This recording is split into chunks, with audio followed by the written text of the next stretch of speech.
ये अप्रैल में था। ये विवादित विषय है, आपको सुनने में थोड़ा अचरज लग रहा होगा। ये एक डिबेटेबल विषय है। कोई बोल रहे नहीं दिसंबर 25 तारीख, कोई नहीं जनवरी 10 तारीख, कोई बोल रहे नहीं अप्रैल 22 तारीख। तो यदि हम पढ़ेंगे क्रिसमस के विषय में तो ये आपको कुछ अद्भुत बातें सुनने में आएगा जो डिबेटेबल है। लेकिन एक बात निश्चित है कि आज से 2000 साल पहले क्रिसमस शुरू हुआ था, क्योंकि क्रिसमस जो एक सीजन है, जो आज हम लोग देख रहे हैं कि क्रिसमस का सीजन में सभी लोग खुशी हैं। केवल ईसाई लोग नहीं बल्कि सारे दुनिया और हम आस पड़ोस में खुशी का माहौल देखते हैं। कितने लोगों को ये बात सिंपली एक फेस्टिवल के रूप में, एक कोई पर्व है जैसे तीज त्योहार होता है उस रूप में लेते हैं। कोई इस दिन को नेशनल और इंटरनेशनल हॉलिडे के विषय में रूप में कि छुट्टी है, चलो कुछ आनंद करते हैं, मस्ती करते हैं, घूमते फिरते हैं, इसी बहाने क्रिसमस भी मना लेते हैं। आज मुझे इनवाइट हुआ है, आज मुझे कहीं से निमंत्रण मिला है, चलो जाते हैं। और कुछ लोग बहुत ही धार्मिक प्रवृत्ति लेकर वो साल में एक बार आता है, परम पवित्र परम धन्य त्योहार, कोई लोग उसको इस आदर से देखते हैं। आज कुछ समय 20 मिनट का जो टाइम है, इस समय मैं आपको पवित्र शास्त्र बाइबल से इसके सत्यता, इसके तथ्य को आपके सम्मुख रखना चाहता हूं। क्रिसमस के विषय में कुछ अचंभित बातें, सरप्राइजिंग फैक्ट्स, जो फैक्ट सुनकर आप शायद चौंक जाएंगे। और ऐसा भी था, मुझे मालूम नहीं था, आज पहले बार मालूम हुआ। मुझे आशा है कि मैं कुछ बातों को आपके सम्मुख में रखना चाहूंगा। आइए हम लूका रचित सुसमाचार गॉस्पेल ऑफ लूक 2 अध्याय उसका 1 से लेकर 12 पदों तक हम पढ़ेंगे और इन्हीं पदों में से कुछ अचंभित बातें जो हैं, जो फैक्ट्स जो है, सरप्राइजिंग फैक्ट्स है, वो मैं आपके सम्मुख रखना चाहता हूं। जिनके पास हिंदी में है इन पदों को पढ़ेंगे। लूका 2 अध्याय 1 से लेकर 12 तक। उन दिनों में अगस्तुस कैसर की ओर से आज्ञा निकली कि सारे जगत के लोगों के नाम लिखे जाएं। यह पहले नाम लिखाए उस समय हुए जब क्यूरन्यूस सीरिया का हाकिम था। सब लोग नाम लिखवाने के लिए अपने अपने नगर को गए। अतः यूसुफ भी, इसलिए कि वह दाऊद के घराने और वंश का था, गलील के नासरत नगर से यहूदिया में दाऊद के नगर बैतलहम को गया कि अपने मंगेतर मरियम के साथ जो गर्भवती थी नाम लिखवाए। उनके वहां रहते हुए उसके जानने के दिन पूरे हुए और वह अपना पहलौठा पुत्र जनी और उसे कपड़े में लपेटकर चरनी में रखा, क्योंकि उनके लिए सराय में जगह ना थी। और उस देश में कितने गडेरिये थे जो रात को मैदान में रहकर अपने झुंड का पहरा देते थे। और प्रभु का एक दूत उनके पास आ खड़ा हुआ और प्रभु का तेज उनके चारों ओर चमका और वे बहुत डर गए। तब स्वर्गदूत ने उनसे कहा, मत डरो, क्योंकि देखो मैं तुम्हें बड़े आनंद का सुसमाचार सुनाता हूँ जो सब लोगों के लिए होगा, कि आज दाऊद के नगर में तुम्हारे लिए एक उद्धारकर्ता जन्मा है और यही मसीह प्रभु है। और इसका तुम्हारे लिए यह पता है कि तुम एक बालक को कपड़े में लिपटा हुआ और चरनी में पड़ा पाओगे। तो धन्यवाद इन पदों को पढ़ जाने के लिए। तो ये जो पद है लूका 2 अध्याय का 1 से लेकर 12 तक, वो फैक्चुअल इंफॉर्मेशन है। वहां पर एग्जैक्टली आज से 2000 साल पहले जब फर्स्ट क्रिसमस हुआ था, क्रिसमस क्या है? बर्थ ऑफ क्राइस्ट, यीशु मसीह का जन्मदिन, यीशु मसीह का जन्म का जो घटनाएं हैं और यीशु मसीह के जन्म से संबंधित जो बातें हैं उसको क्रिसमस बोला जाता है। ये पहले फैक्ट है। और हम 10 पद पे यहां पढ़ते हैं, तब स्वर्गदूत ने उनसे कहा, उन चरवाहों से जो रात के समय में अपने भेड़ पशुओं को चरनी में उनका सुरक्षा कर रहे थे, तो उनके लिए एक संदेश आया। 10 पद में मैं पढ़ रहा हूं, लूका 2:10। तब स्वर्गदूत ने उनसे कहा, मत डरो, मत डरो, क्योंकि देखो मैं तुम्हें बड़े आनंद का सुसमाचार सुनाता हूं जो सब लोगों के लिए होगा। देखिए, तो यीशु का जन्म उन स्वर्गदूत के द्वारा उन गडरियों को, उन चरवाहों के जरिए आज सारे संसार के लोगों के लिए ये संदेश है कि यीशु मसीह का जन्म, यीशु का जन्म एक मंगल खबर है, गुड न्यूज है। केवल इजरायलियों के लिए नहीं, केवल ईसाइयों के लिए नहीं, वहां लिखा है सब लोगों के लिए होगा, फॉर ऑल पीपल। जब हम जहां पर यीशु मसीह का जन्म हुआ था, दाऊद का नगर बैतलहम गांव में, और जो भौगोलिक रूप में यदि हम देखेंगे तो वो संसार का सबसे सेंटर में है। अद्भुत बात है ना? संसार का जब मैप देखेंगे, ग्लोब में देखेंगे, उसको आपको पता नहीं चलेगा, लेकिन जब मैप तो फ्लैट होता है, मैप को आप रख कर देखिए बैतलहम, तो पूर्व पश्चिम उत्तर दक्षिण का बीच में है, इसलिए उसका मिडिल ईस्ट बोला जाता है। ये परमेश्वर का योजना था ताकि यीशु केवल यहूदियों के लिए नहीं, पूर्व और पश्चिम के लिए नहीं, दक्षिण और उत्तर के लिए नहीं, लेकिन सब लोगों के लिए हो। तो आज मैं आपके सम्मुख में ये बात रखना चाहता हूं कि क्रिसमस जो है, यीशु मसीह का जन्म, वो है सबके लिए, वो किसी विशेष धर्म के लिए नहीं, केवल ईसाइयों के लिए नहीं, केवल ईसाई और विश्वासी लोगों के लिए नहीं, लेकिन सबके लिए है। परमेश्वर ने अपना बेटा को सबके लिए भेजा। मालूम है क्यों? क्योंकि परमेश्वर सबसे बराबर प्रेम करते हैं। जैसे हमारे माता पिता का ये दो या तीन बच्चे हैं, कोई बदमाश है, कोई नटखट, कोई बहुत सीधा है, कोई लूला लंगड़ा है, लेकिन माँ बाप अपने बच्चों को समान प्रेम करते हैं। बल्कि जो सबसे कमजोर है उनको ज्यादा प्रेम करते हैं। वो माँ बाप का दिल है। हमारा परमेश्वर, जो सृष्टि करने वाला परमेश्वर, आप और मेरा सृष्टिकर्ता, संसार के सारे लोगों का सृष्टिकर्ता जो है, वो निष्पक्ष है। वो आप और मेरा परमेश्वर है। आप और मेरा अस्तित्व, हमारे एग्जिस्टेंस जो है, हम आज जी रहे हैं, हम लोग आज खा रहे हैं, पी रहे हैं, चल रहे हैं, योजना बनाते हैं, वो सब उसके कारण से होता है। प्रेरितों के काम 17 अध्याय और उसका 28 पद पढ़ेंगे कोई जल्दी से। क्योंकि हम उसी में जीवित रहते, क्योंकि हम उसी में जीवित रहते हैं और चलते फिरते और स्थिर रहते हैं, और स्थिर रहते हैं। जैसा तुम्हारे कितने कवियों ने भी कहा है, जैसे तुम्हारे कितने कवियों ने भी कहा है, हम तो उसी के वंशज हैं, हम उसी के संतान हैं।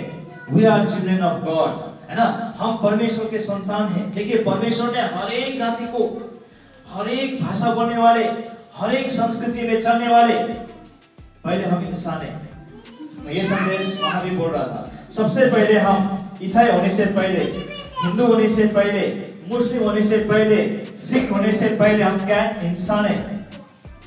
We are human being। और इंसान को परमेश्वर ने अपने स्वरूप, अपने समानता में बनाया। बहुत बड़ी बात है ये। बाइबल धर्मशास्त्र में सिखाती है। 1 अध्याय का 26 पद में, हम नहीं पढ़ेंगे उसको, उत्पत्ति 1 का 26 से 27 में परमेश्वर ने मनुष्य को अपने स्वरूप में, अपने समानता में बनाया। देखिए, इसको गौर कीजिए। ये क्रिसमस के समय मैं आपको ये संदेश देना चाहता हूं कि परमेश्वर ने आपको मुझे बनाया है, इसलिए वो हमारा वास्ता रखता है। परमेश्वर ने आपको और मुझको उसके स्वरूप में, उसके समानता में बनाया है, इसीलिए वो हमारा फिक्र करता है। और उसी फिक्र वास्ता के वजह से उसने अपना पुत्र यीशु को हम सब के लिए भेजा, हम सब के लिए भेजा। इसलिए आज हमें आनंद मनाना है, आज हमें खुशी होना है। लेकिन क्यों? क्योंकि परमेश्वर ने हमसे प्रेम किया है। यूहन्ना 3:16 जब हम बार बार पढ़ते हैं, ये शुभ संदेश है संसार के सारे लोगों के लिए। यूहन्ना 3:16 शायद हम सबको मालूम है। परमेश्वर ने संसार के लोगों से इतना प्रेम किया, परमेश्वर ने संसार के लोगों से इतना प्रेम किया कि अपना एकमात्र बेटा को दे दिया, ताकि जो कोई, देखिए whosoever है ना, वो चॉइस है। परमेश्वर ने अपना बेटा को दे दिया 2000 साल पहले, ये क्रिसमस है। और वहां पर परमेश्वर ने चॉइस रखा है ताकि जो कोई उस पर विश्वास करे वो नाश ना हो परंतु अनंत जीवन पाए। देखिए इस संसार में हम रहते हैं, संसार में हम लोग का जीवन बालक काल से शुरू होता है। हम माँ बाप के घर से बाहर आते हैं, माँ के घर से बाहर आते हैं, और कुछ समय बीतता है हम चलने लगते हैं, और कुछ समय बीतता है स्कूल जाते हैं, फिर कॉलेज जाते हैं, फिर हम यूनिवर्सिटी जाते हैं, फिर हम पढ़ाई करते हैं, काम काज करते हैं, नौकरी करते हैं, परिवार बसाते हैं, फिर हमारे बच्चे हो जाते हैं। तो ये साइकिल चलता रहता है, हमेशा लगता है, लेकिन उसका दी एंड भी होता है हमारे मृत्यु में। उससे पहले, हमारे मृत्यु आने से पहले परमेश्वर आपको और मुझे बचाने के लिए अपना बेटा भेजा है। ये क्रिसमस का असली संदेश है। परमेश्वर ने आज आप और मुझसे प्रेम किया है और उसने अपना बेटा को दिया है सूली पर बलि होने के लिए। क्यों? क्योंकि आपको मुझको परमेश्वर ने अपने स्वरूप, अपने समानता में बनाते हुए भी वो स्वरूप और समानता, परमेश्वर के जो गुण है, मनुष्य में बहुत देर तक नहीं रह सकता। जो पहला पुरुष आदम और हव्वा, जिन्होंने एकमात्र आज्ञा का उल्लंघन किया, जो फल नहीं खाने के लिए कहा गया था उसी को खाकर परमेश्वर का आज्ञा उल्लंघन किया, और आज्ञा उल्लंघन करने के बाद से मनुष्य परमेश्वर से दूर भाग रहा है। लेकिन परमेश्वर आज हमें बुलाना चाहता है। परमेश्वर के लिए हमें खुश करने के लिए हम मनुष्य का कोई भी कोशिश नाकाम है। चाहे पशु बलिदान चढ़ाए, चाहे पक्षी बलिदान चढ़ाए, चाहे फल फूल अपने संपूर्ण जीवन को बलिदान करें, फिर भी वो संभव नहीं है। इसीलिए उसने अपना एकमात्र बेटा, जो निष्कलंक बेटा, जो परमेश्वर को मनुष्य के रूप धारण करके आज हमारे लिए भेजा है। देखिए नीचे वाला पद में पढ़ेंगे 11, लूका 2:11 में, कि आज दाऊद के नगर में तुम्हारे लिए एक उद्धारकर्ता जन्मा है। आज दाऊद के नगर में तुम्हारे लिए एक उद्धारकर्ता जन्मा है, और यही मसीह प्रभु है। और यही मसीह प्रभु है। देखिए ये बहुत इंपॉर्टेंट पद है। आज कौन सी बात बोल रहे हैं? आज 24 दिसंबर 2022 नहीं, डेट हमें मालूम नहीं है, साल भी मालूम नहीं है, लेकिन लगभग 2000 साल पहले की बात है। आज स्वर्गदूत बोल रहे हैं, उन चरवाहों को बोल रहे हैं, आप और हम जैसे साधारण इंसान को बोल रहे हैं कि आज दाऊद के नगर में, बैतलहम के गांव में किसका जन्म हुआ है? तुम्हारे उद्धारकर्ता का जन्म हुआ है। तो यहाँ पर हम थोड़ा गौर करेंगे कि क्रिसमस में हम ये संदेश पाते हैं कि जब हम लोग अपने आप को बचाने में असमर्थ थे, हम लोग हेल्पलेस थे, लेकिन डिस्परेट भी थे, हम लोग बचना चाहते थे। देखिए कोई मरना नहीं चाहता है। कोई बीमार होते हैं, कोई रोगी होते हैं, कोई दुर्घटनाग्रस्त होते हैं, तो अंतिम सांस निकलने से पहले तक बोलते हैं हमें बचाओ, क्योंकि हमारा दिली इच्छा है। परमेश्वर ने हमें जीने के लिए बनाया है। परमेश्वर आपको और मुझे पाप से बचाने के लिए एकमात्र उपाय था कि परमेश्वर स्वयं को मनुष्य बनना पड़ा, क्योंकि पशु पक्षियों का, एनिमल्स ब्लड से, प्राणियों का, है ना, वध करके बकरियों का और बैलों को और भेड़ और बकरियों को काट कर उनके खून चढ़ाने पर उद्धार संभव नहीं था। आप और मुझको बचाने के लिए एक निष्कलंक आदमी का आवश्यकता था, और वो निष्कलंक आदमी बनने के लिए परमेश्वर स्वयं तैयार हुआ। क्रिसमस का ये संदेश है। क्रिसमस का मतलब ये है कि परमेश्वर आपको मुझको बचाने के लिए मनुष्य बन गया। जब हम बीमार पड़ते हैं, जब हम शिकस्त बीमार पड़ते हैं, हमें खून की आवश्यकता होता है, तब हमें आदमी का खून चाहिए, वो भी ब्लड ग्रुप मिलना चाहिए, तभी वो संभव होता है, वो ट्रांसफ्यूजन तभी होता है। आज हमारा आत्मिक उद्धार के लिए परमेश्वर का पुत्र यीशु मसीह का बलिदान का आवश्यकता था। आइए हम एक और खंड पढ़ते हैं, फिलिपियों के पत्री 2 अध्याय 5 से नीचे पढ़ेंगे। जैसा मसीह यीशु का स्वभाव था वैसा ही तुम्हारा भी स्वभाव हो। देखिए, जैसा मसीह यीशु का स्वभाव था वैसे ही तुम्हारा भी स्वभाव है। प्रेरित पौल अपने विश्वासी भाइयों को ये आह्वान कर रहा है, रिक्वेस्ट कर रहा है, और क्रिसमस में आज हमारे ये संदेश है। आगे पढ़ेंगे। जिसने परमेश्वर के स्वरूप में होकर भी परमेश्वर के तुल्य होने को अपने वश में रखने की वस्तु न समझा। परमेश्वर के बराबर होने का, परमेश्वर के तुल्य होने का, परमेश्वर के समान होने का अपना अधिकार का बात नहीं समझा, वरन अपने आप को ऐसा शून्य कर दिया, परंतु अपने आप को ऐसा शून्य कर दिया, खाली कर दिया, और दास का स्वरूप धारण किया, और मनुष्य की समानता में हो गया। देखिए, तो असली क्रिसमस में जो संदेश छिपा हुआ है ना, यहाँ पर इस पद में है। परमेश्वर को हम क्या समझते हैं? परमेश्वर कैसा है? वो परमेश्वर बाइबल लिखा है, वो सर्वशक्तिमान है, सर्वज्ञानी है, सर्वव्यापी है, वो सामर्थ्य परमेश्वर है, वो एक ही झटका में सब कुछ तहस नहस कर सकता है। लेकिन उस परमेश्वर को क्या बनना पड़ा?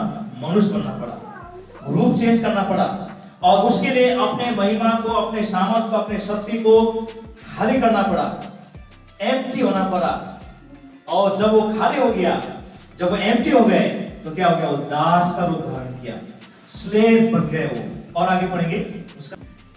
और मनुष्य के रूप में प्रकट होकर अपने आप को दीन किया, मनुष्य के रूप में प्रकट होकर अपने आप को दीन किया, नम्र किया, और यहाँ तक आज्ञाकारी रहा कि मृत्यु, हाँ, क्रूस की मृत्यु भी सह ली। हाँ, क्रूस की मृत्यु भी सह ली।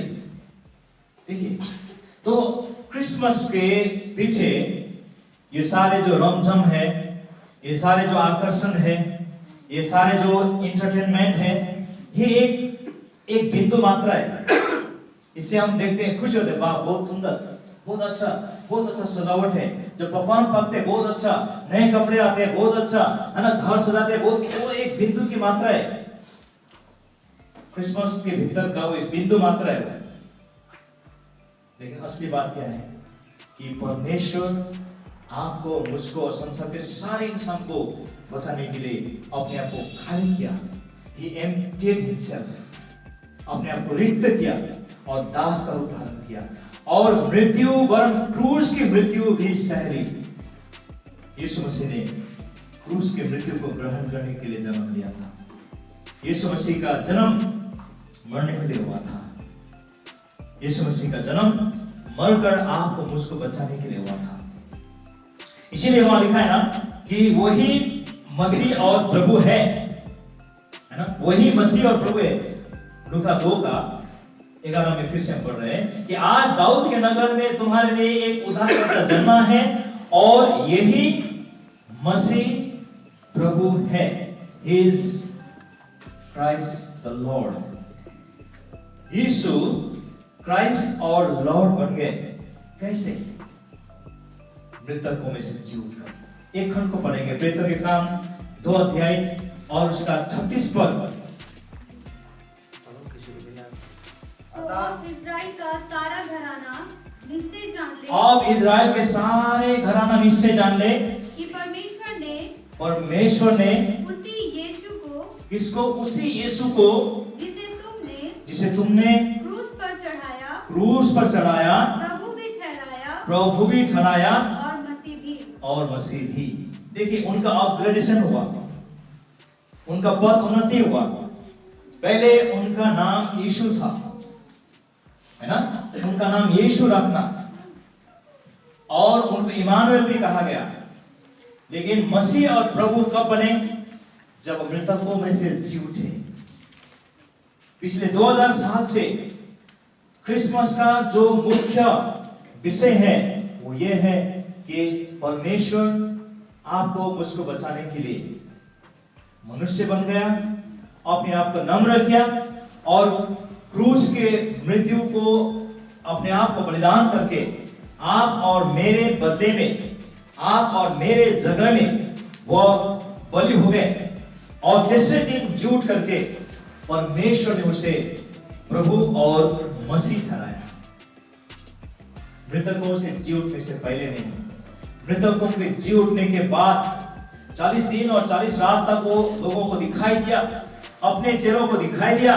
और ये बात जब साबित हुई, जब चेले लोग जान गए कि सचमुच जी उठा है और वो स्वर्गारोहण हुए, तब पिता ने उन्हें प्रभु और मसीह ठहराया है। तो आज क्रिसमस में आज आपको मुझे परमेश्वर ये संदेश दे रहा है कि परमेश्वर मनुष्य बना और 2000 साल पहले हमारे लिए बलि हो गए हैं और वो आज कब्र में नहीं है बल्कि वो जी उठा है। जो कोई इस बात पर विश्वास करते हैं, जो कोई इस शुभ संदेश पर विश्वास करते हैं, उद्धारकर्ता प्रभु यीशु आपको मुझको बचाने के लिए तैयार है। एक और अंतिम बात मैं रखना चाहता हूं। लूका रचित सुसमाचार 2 अध्याय का 7 पद में पढ़ेंगे। और वह अपना एकलौता पुत्र जनी और उसे कपड़े में लपेट कर चन्नी में रखा, क्योंकि उनके लिए सराय में जगह न थी। इस बात को आप गौर से पढ़िए। 2000 साल पहले उनका एक मात्र बेटा का जन्म हुआ और उसे रखने के लिए ऐसा घर नहीं था, उनको घर नहीं मिला। लेकिन कहां पर रखा गया? देखा, सराय में। सराय मतलब क्या है? जहां पर गाय और बैल को रखा जाता है और उनको एक कपड़ा में लपेट कर उनको वहां रखा गया था। देखिए, आदमी कितना निष्ठुर हो सकता है, आदमी कितना कठोर हो सकता है। एक बच्चा, एक माँ जिन्होंने एक नवजात शिशु को जन्म दिया और एक कपड़ा में लिपटा हुआ है और ठंड के दिन में, क्या किसी को दया नहीं जगा? सोचिए, जब आज आप और हम किसी दरिद्र स्थिति को देखते हैं, किसी भिखारी को देखते हैं, किसी नंगे को देखते हैं, तो एक समय हम लोग का दिल में क्या होता है? दया जागता है। हमारे पास जो कुछ है उसे देने के लिए हम लोग प्रेरित होते हैं। लेकिन यहाँ पर देखिए, जब परमेश्वर का पुत्र इंसान बनकर आया तो उनको जन्म देने के लिए उनके माँ के लिए जगह नहीं मिला और उन्हें कहाँ रखा गया? बाहर चरनी में, गाय के गोठ में उनको रखा गया। यूहन्ना रचित सुसमाचार 1 अध्याय उसका 10 पद पे पढ़ेंगे। वो जगत में था, वो जगत में था और जगत उसके द्वारा उत्पन्न हुआ, और जगत उसके द्वारा उत्पन्न हुआ, और जगत ने उसे नहीं पहचाना। जगत ने उसको नहीं पहचाना। देखिए, ये कितना बड़ा विडंबना है, कितने बड़ा डायलेमा है। देखिए, जगत उसके द्वारा उत्पन्न हुआ, वो जगत में था, इंसानों के बीच में इंसान का रूप में था, लेकिन इंसान होने की वजह से और मरियम और यूसुफ का बेटा होने की वजह से, एक गरीब घराना में जन्म लेने की वजह से उनके अपने लोग उनको नहीं पहचान पाए, उनका अपने सृष्टिकर्ता को वे नहीं पहचान पाए और उनके लिए जगह नहीं दिया। आज जब हम आज का माहौल देखते हैं, आज हम क्रिसमस सेलिब्रेशन कर रहे हैं या प्री क्रिसमस हो, कल क्रिसमस सेलिब्रेशन करेंगे, बड़े बड़े पार्टी किया जाएगा, बड़े बड़े उत्सव मनाया जाएगा। लेकिन दुख की बात यह है कि आज भी बहुतों ने मसीह को अपने जीवन में जगह नहीं दिया है, अपने हृदय में जगह नहीं दिया है। क्या हम में से कोई ऐसा है? हो सकता है शायद हम उनको नहीं पहचाने, हो सकता है कि हम सोचते कि ये तो ईसाइयों का प्रभु है और हमें उनसे लेना देना क्या है। जैसे पर्व तीज त्योहार आते हैं, आएगा जाता है, अगले बार सोचेंगे। लेकिन बाइबल हमें बता रही है कि परमेश्वर ने आपको मुझको बनाया है अपने जैसा, लेकिन हमारे पाप के कारण से हमने परमेश्वर को स्वरूप को खो दिया है। आज हम पापी इंसान हैं और हमें बचाने के लिए कोई पशु बलिदान हमें नहीं बचा सकता है, पशुओं का खून हमें नहीं बचा सकता है। केवल और केवल परमेश्वर स्वयं वो मनुष्य बनकर आया 2000 साल पहले, और वही आज आपको मुझे हमारे पाप से बचा सकता है। हमारे अंतिम जो मंजिल है, मरने के बाद हम कहाँ जाएंगे। कितने लोग सोचते हैं कि मरने के बाद किसने देखा है, हाँ हम खाएंगे पिएंगे मस्त करेंगे, एक दिन तो मरना है, लेकिन मरने के बाद क्या है। परमेश्वर का वचन कहता है कि मरने के बाद जाने के लिए दो जगह है, या तो स्वर्ग या तो नरक। स्वर्ग ऐसी जगह है जहां पर परमेश्वर है, परमेश्वर के दूत है, और वहां पर कभी मृत्यु नहीं आएगी, वहां पर कोई समस्या नहीं होगा, रोग नहीं होगा, वहां पर कोई दिन नहीं होगा, कोई रात नहीं होगा, वो इटर्नल डे होगा। नरक ऐसा जगह है जहां पर हमारा दांत पीसना होगा, रोना होगा, चिल्लाना होगा, और कभी मृत्यु नहीं आएगी। वो मृत्यु अनंत मृत्यु है, कभी शेष नहीं होगा। परमेश्वर ने आज हमें वो चॉइस दिया है कि हम किसको चुनते हैं। परमेश्वर ऑलरेडी 2000 साल पहले दाऊद के नगर में आ चुका है, और आज हम परमेश्वर को अपने जीवन में ग्रहण करने के लिए तैयार है कि नहीं है। वचन में लिखा है,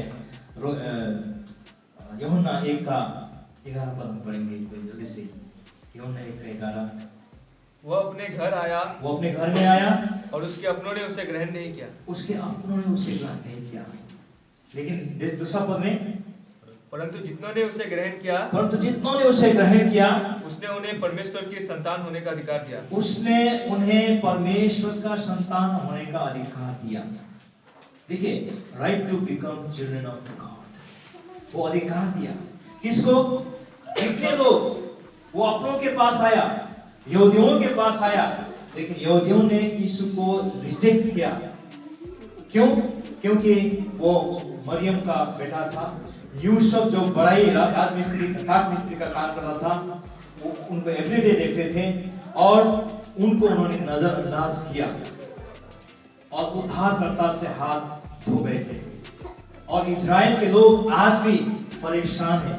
आप जानते हैं इजराइल, है ना, इजराइल आज भी जानते हैं आप लोग, जो हमारे पड़ोसी देश है और सारे मुस्लिम कंट्रियों के बीच में है, एक छोटा सा देश, आज भी परेशान है। क्योंकि जब उन्होंने यीशु को इनकार किया था और कहा था कि इस यीशु को सूली पर चढ़ाओ और इसके बदले में हमारे लिए बरअब्बा डाकू को छोड़ दो, और इसका पाप का दोष हमारे ऊपर आए और हमारे संतान पर आए और युग आए, हमें कोई मतलब नहीं है। उन्होंने अपने मुंह से ये स्वीकारा था। और जब आप इजराइल की हिस्ट्री की स्टडी करेंगे, तब से लेकर आज तक इजराइल परेशान है। इजराइल में लोग सोते नहीं हैं, आज भी है, लेकिन जितनों ने उसको ग्रहण किया और उन सबको परमेश्वर का संतान होने का अधिकार दिया। तो आज परमेश्वर अपने वचन के द्वारा उसके पुत्र के जन्म के अवसर में, क्रिसमस के अवसर में, वो आपको मुझे आह्वान कर रहा है। यदि हम आज उन्हें नहीं पहचानते हैं, तो हम पहचाने कि वो हमारे लिए मरने के लिए आया था और वो हमारे लिए मर चुका है और वो जी उठा है। वो सामर्थ्य प्रभु है जो आपको मुझे विश्वास के आधार पर वो आपको मुझे ग्रहण करने के लिए तैयार है। प्रकाशित वाक्य 3 अध्याय और उसका 20 पद हम पढ़कर हम करेंगे। देख, मैं द्वार पर खड़ा हुआ खटखटाता हूँ। देखो, मैं द्वार पर, तुम्हारे हृदय के द्वार पर खड़ा होकर खटखटाता हूँ। यदि कोई मेरा शब्द सुनकर द्वार खोलेगा, यदि कोई मेरे शब्द, मेरे आवाज को सुनकर द्वार खोलेगा, तो मैं उसके पास भीतर आकर उसके साथ भोजन करूंगा। तो मैं उसके पास भीतर आकर उसके साथ भोजन करूंगा और वो मेरे साथ, और वो मेरे साथ। तो ये प्रभु यीशु मसीह का आह्वान है। ये प्रभु यीशु मसीह अपील कर रहे हैं।